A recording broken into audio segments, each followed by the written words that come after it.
Welcome to the Creature Companion Seminar. My name is Maleficent, and I will be your speaker for today. Now, just by a show of hands, how many of you currently have a creature companion or familiar, whatever you prefer to call it? There's not too many of you then. Well, today we'll be just covering the basics. I'm going to go over some of the most common creatures that witches and sorceresses, magical people like us, choose as companions, to give you an idea of which one might be the ideal choice for you as you pursue your magical journeys. Now, as I speak about each particular companion, I'm going to display a photo of them here on the projector. Let me try to see if I can get the screen down here. I'm new to this sort of thing. All right.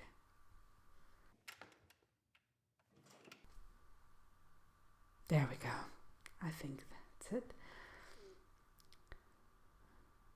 So let's dive right in. I think I'm going to start with one of my favorite creatures, which is the raven. I just absolutely adore mine. He's been with me for a number of years, and he is quite special. He can actually transform into a human at will. So he's a bit of a shapeshifter rather than your traditional, simple and straightforward raven. But ravens are very loyal by nature. They will find you no matter where they fly off to. And they're also great for delivery purposes. They can serve as terrific messengers. I think the trick to owning a raven, however, is that their dietary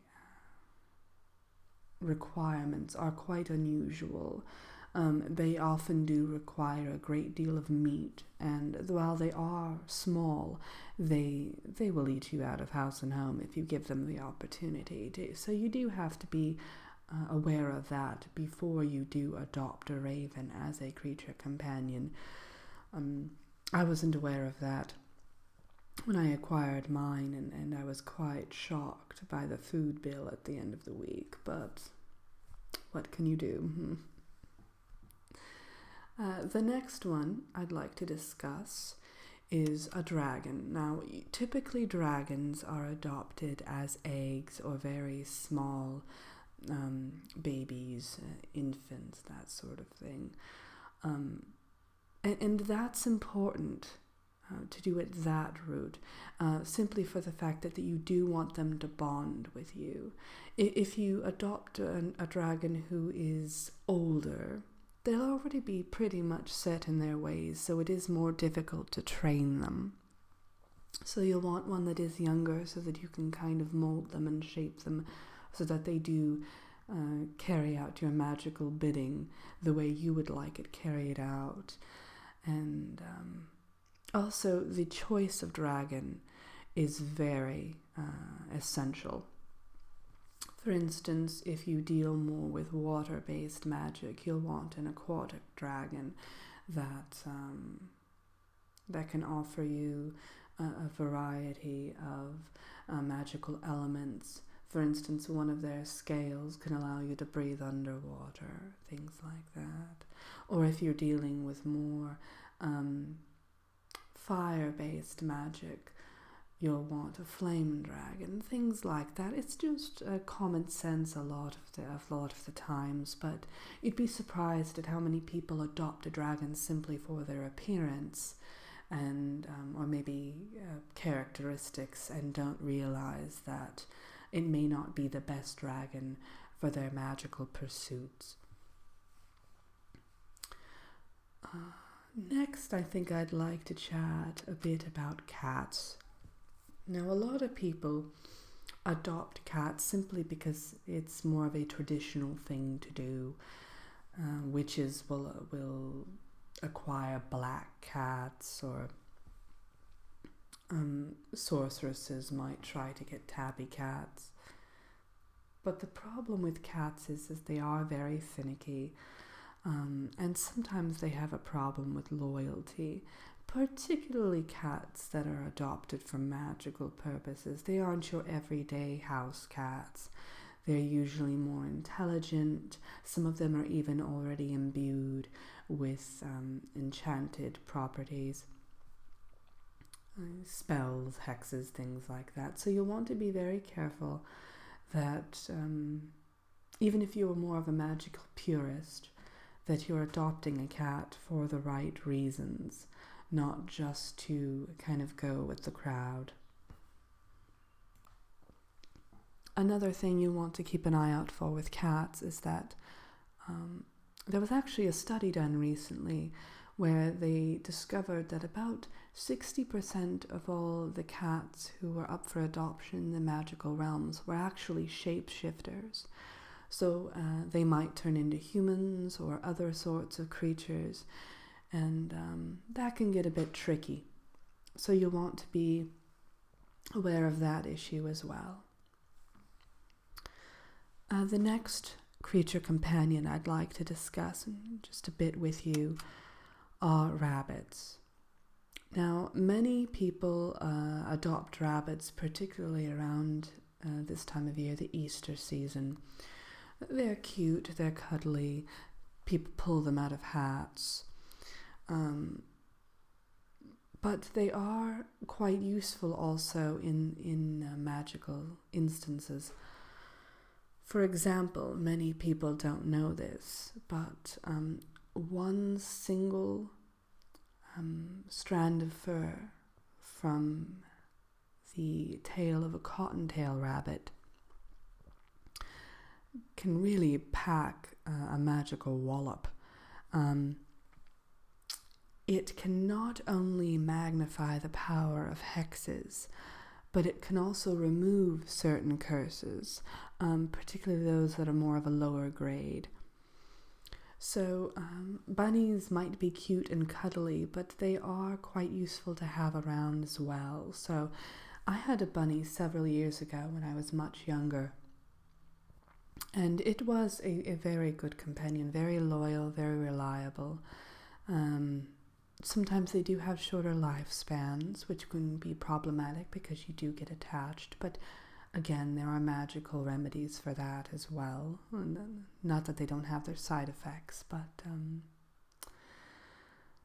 I think bunnies are a quite good option, particularly for those who might want a more traditional companion, but still a bit unusual, a bit quirky.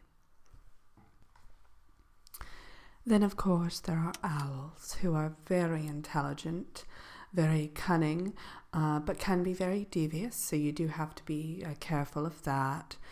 I prefer ravens over owls, to be quite honest. That's just my personal preference.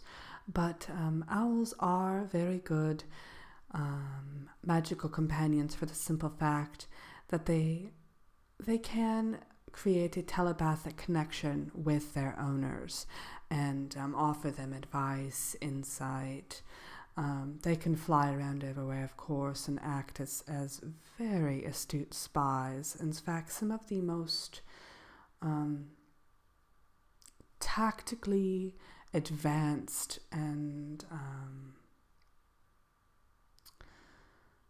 what was the word I'm looking for? Stealthy, I suppose. Spies that I have known have been owls. And the white owls, the snow owls, are typically a bit more intelligent than their barn owl counterparts, things like that. So if you're looking for a more mentally aware owl, you'll want to go with the snow owls. The next one here I have for you is see if I can get this thing working. Oh, there we go. This is the snake, of course, and again, there are so many different species of snakes that it all depends upon your needs and kind of the magical qualities that you're looking for. That greatly dictates which particular species you want to adopt. This one here is a garden serpent that I have pictured over here on the screen. And the garden serpent is quite good for witches and sorceresses, warlocks, who want more of a basic creature companion who will offer them just kind of friendship, act as a confidant. You can learn snake tongue in order to communicate with them directly. It is a rather difficult language to learn, but it can be done for those who are dedicated. And they really are reliable and trustworthy, despite their reputation. And the last one I wanted to show you here is a mouse. And mice they have kind of a bad rap. Another animal who has a bad reputation for being small, diminutive, demure. But mice are quite powerful creatures. I've known them to be quite strong, very agile. Of course, they are terrific sprinters. And again, they have a great deal of intelligence, surprisingly. You can communicate with them in a variety of ways, telepathically. You can learn their language, or I even knew a mouse once who knew sign language. So it all depends on how you want to train them and how you would like to raise them, really. Again, it's best to get a young mouse, a baby mouse, and kind of mold them how you would like to, based upon your magical needs. But they are small, so you will need to keep that in mind, and get certain things that are rather tiny for them to, live in the lap of luxury. For example, small beds and small plates, things like that. They are very dainty, and they do eat with a knife and a fork. Many people don't know that. So you will have to have all of that on hand when you do adopt one. So are there any questions? Yes, you there? Mm-hmm. Oh, yes, well, rattlesnakes are quite good if you're dealing with fire magic, or earth magic even in some cases. You have to be careful if you use them in more devious manner, such as if you want them to be a spy, because of course the rattles can give them away. So in that respect, they're not good if you hold a lot of covert magical meetings, things like that. But if you just want a straightforward companion and someone who can help you with your magical endeavors, then they're definitely a good option, yes. Any other questions? No? All right. Well, it's been lovely chatting with you all, and I do hope you've enjoyed my seminar. And if any of you have any questions, please feel free to just approach me here at the front. I don't bite too hard, and I'll be more than happy to answer them for you.